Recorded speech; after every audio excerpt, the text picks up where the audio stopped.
मानक आशुलिपि अभ्यास number 29 ready start.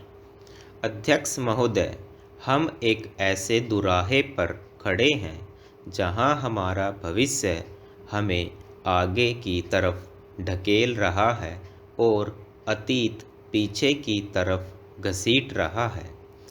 हम इस उलझन को किस तरह सुलझाएं और अपने जीवन का कैसा ढांचा तैयार करें जिससे हमारी ज़रूरतें भी पूरी हों और हमारे मन और आत्मा को भी खुराक मिलती रहे। हम अपने किन पुराने आदर्शों को कौन सा नया रूप दे सकते हैं। हमारे देश की अपनी खास समस्याएं हैं और साथ ही हम दुनिया के बड़े बड़े मामलों से गुथे हुए हैं।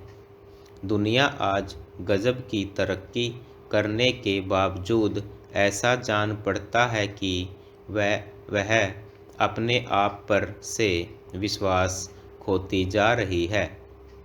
भारत में हम इस वक्त अपनी माली हालत सुधारने में लगे हुए हैं। पंचसाला योजनाओं से हम अपनी जनता का रहन सहन उठाने की कोशिश कर रहे हैं और बहुत ठीक कर रहे हैं। बगैर इसके किसी भी तरह की तरक्की संभव नहीं। कल्याणकारी राज्य का आदर्श तो अच्छा ही है, फिर भी यह एक थोथी और बेजान चीज़ हो सकती है, क्योंकि आज ऐसे देश भी दुनिया में हैं जो इस मकसद को पा चुके हैं, पर उनके सामने भी नए नए सवाल और नई नई गुत्थियां आ गई हैं और इन गुत्थियों को वे मशीनों से या माली हालत को सुधार कर सुलझा नहीं पाए।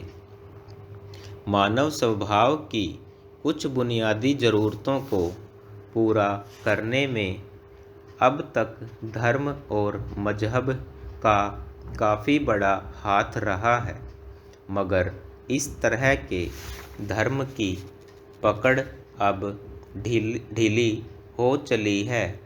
उसका असर काफ़ी फीका पड़ चुका है और वह आजकल की दलीलों और साइंस के सामने टिक नहीं पा रहा है।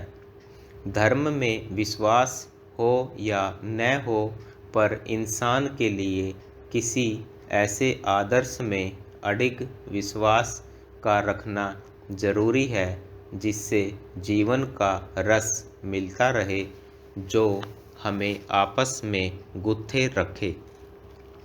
हमें तो आगे की तरफ देखना है और उसके लिए पूरे जोश और विश्वास के साथ काम करना है। हमें साथ ही अपनी पिछली विरासत को भी कायम रखना है और उसी से शक्ति प्राप्त करनी है।